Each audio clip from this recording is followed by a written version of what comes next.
Welcome to the bold analysis. I am doing this analysis somewhere outside because ndani kumekuwa kumoto bana. I was listening to Raila Odinga's press briefing that has lasted for 44 minutes where he has given more irreducible minimums, and I think they're not really reducible minimums, but a 9-point agenda on why Ruto must go. Also talking about 20th March, which is the new set date for the mass action Nairobi chapter, which I think is the grand mass action. Ladies and gentlemen, I know Kenyans were waiting what Raila Odinga was going to say, and even though they have launched officially the mass action and also movement for democracy, defense of democracy, you could see that all the Azimio leaders were putting on the regalia except for the two, Buffalo Soldier, Kalonzo Musyoka, and Martha Wangari Karua, who was not in the regalia, but Raila Odinga and Eugene Wamalwa, and of course maybe other leaders were in that press briefing. I just want to ask a simple question, answer a simple question that I know everyone else is asking. What is the rationale behind Raila Odinga probably pushing the grand mass action to 20th? Yesterday I analyzed that there are a lot of stakes before even this mass action, and I remember, for those who follow the bold, I projected that there is a possibility of it being moved, maybe postponed. But one of the strongest, one of my reasons I pointed out was that there is something called security of the masses.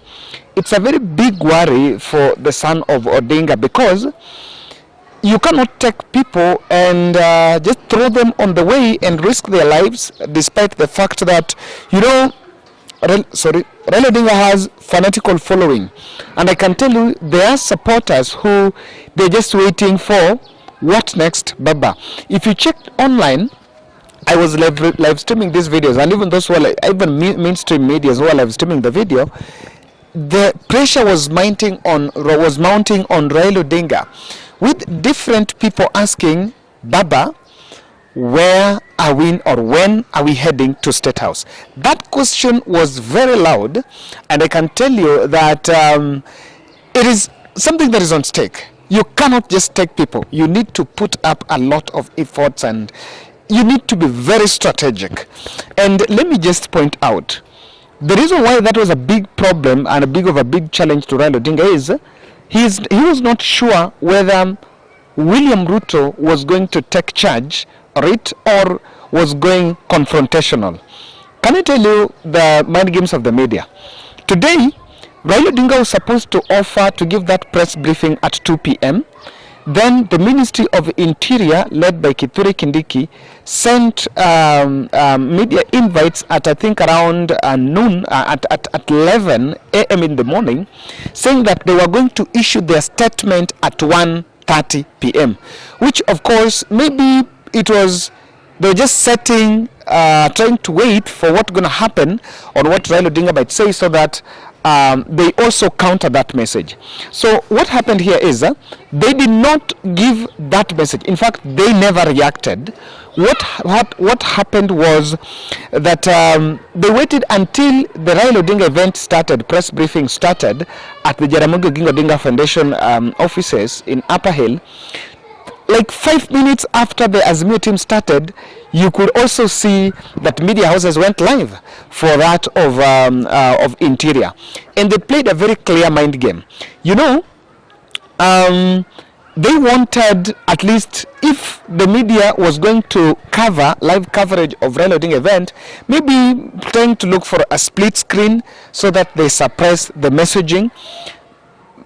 Nothing different from the usual rhetorics. So just from the latest developments, look at how different roads in the city were blocked. The one leading to State House and also the Kisumu State Lodge. I'm told actually all the state lodges were protected. Well, there was a heavy police presence in the way to all the state lodges. So while I can see people in social media were a bit dismissive that, wait, what is Raila going to say, or he's not going to say anything of much of substance, but of course there was a bit of that panic.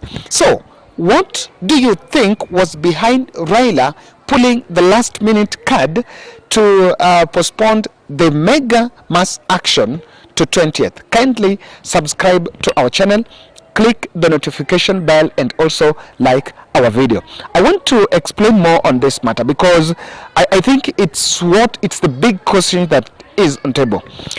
Today in the very Thursday, today in the morning, I was talking to some journalist and I was trying to pick up whether there is authenticity to this report that there was some emissaries that were sent to meet Uhuru Kenyatta so that Uhuru Kenyatta can talk out Raila Odinga from the mass action. Yesterday I saw Sifuna trying, actually dismissing it, saying that he's not privy to such a plan, or rather he's not privy to that arrangement. But then palipo na moshi hapakosi moto. You know, where you see smoke, something could be cooking up. I'm just trying to be preemptive. So what that pointed out was that there was also some behind the scene efforts to try to talk Raila out of a mass action. But I want to point it this way. 20th March is not very far from today. Actually today is the 9th, so it's some 11 days from today. And you can just ask, why not today, why not tomorrow, why not next week Tuesday, why 20th?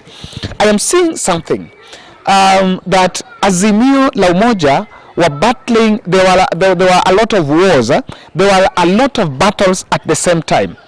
While the cost of living and Raila Odinga's claiming victory was a battle that was in front of Azimio, but there was a battle that was thrown their way.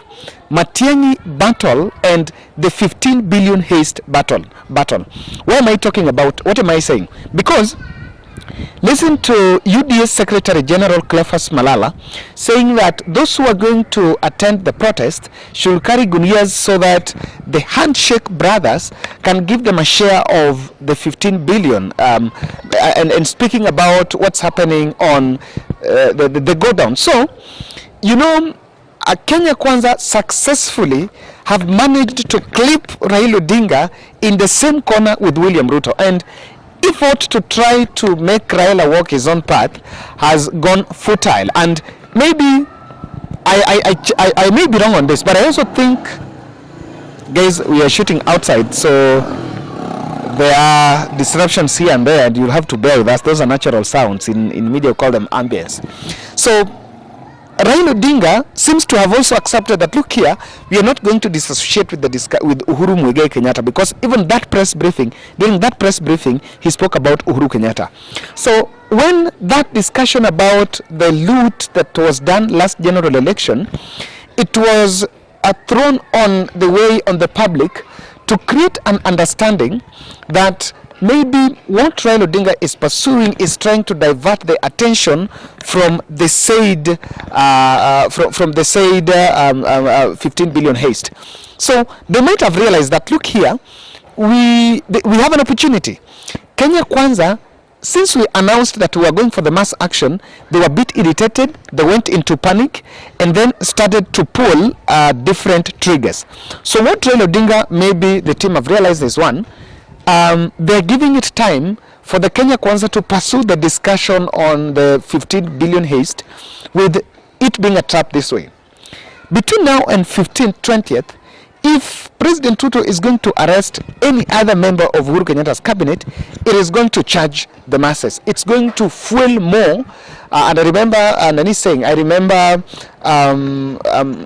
saying, that's going to fuel more into that protest. So that's it. They're giving the time, either the 15 billion haste might have to disappear for some time, or if it doesn't appear and it is pursued, then it's going to be a ground to stir up emotions on the fateful date. So you'll not be shocked to see people who, the Matiangis and the Kuriatanyi and people who are in Uhuru Kenyatta's cabinet, who worked with Uhuru Kenyatta, may be coming out to attend those those protests in the guise of making sure that it gets the necessary pressure, they pile the necessary pressure. But then, you know, I listened to what Raila said. He has said that they are going to bring people to Nairobi here, and during that mass action, the other services that they're going to get, those who, the 6,000 stipend, maybe those who are sick are going to get some treatment. So it looks more of a very holistic, they're giving it a very holistic approach. Remember, the challenge has ever been that yes, you are calling for mass action, but do you have an alternative solution? So maybe the think tank might have thought twice and said, okay, fine, we want to take people to the mass action, but it might lack traction, or it may lack the humanitarian aspect if we don't also offer a solution. So what I could also see is they're taking a tactical approach to make sure that when it's done, it gets the touch of mwananchi. It gets the traction of the common person that yenyewe ni kitu ambayo imesaidia. The other thing I say this, since morning, I have been seeing Ledama Olekina and even yesterday Babu Owino. Those two leaders have been saying that they are there were plans for them to be arrested, while they don't know what was behind it. Now, true to that, today during that press briefing, I have not seen Babu Owino, I have not seen Ledama Olekina amongst the other members of parliament. Maybe if they are there, someone can convince me. But notwithstanding the fact that they attended or not, the fact that there could be plans to maybe arrest some other leaders within the Azimio ranks could have made them to pause a bit and take a tactical retreat. You know, even in a war, you must know when to attack and when to retreat. There have been also the arbitrary arrests of the other youths around Raila Odinga. Remember the Mosh Jakababa story? So they might have realized that because of the issues on the arrests that are going, the state could have maybe intercepted mobilization efforts of Azimio. Remember, from what Raila said, they seems to be planning to mobilize people to the city. Now, I did not see bit of that mobilization, because mobilization will mean that you carry people with buses to Nairobi from different parts of the country. Then when you bring the numbers here in Nairobi from the other parts of the country, then from there, you would actually also bring the residents of Nairobi. You can pull a number, you know, you never know. You can pull a number to come and attend maybe that protest, that mass action. So to me, that's maybe three of what I see.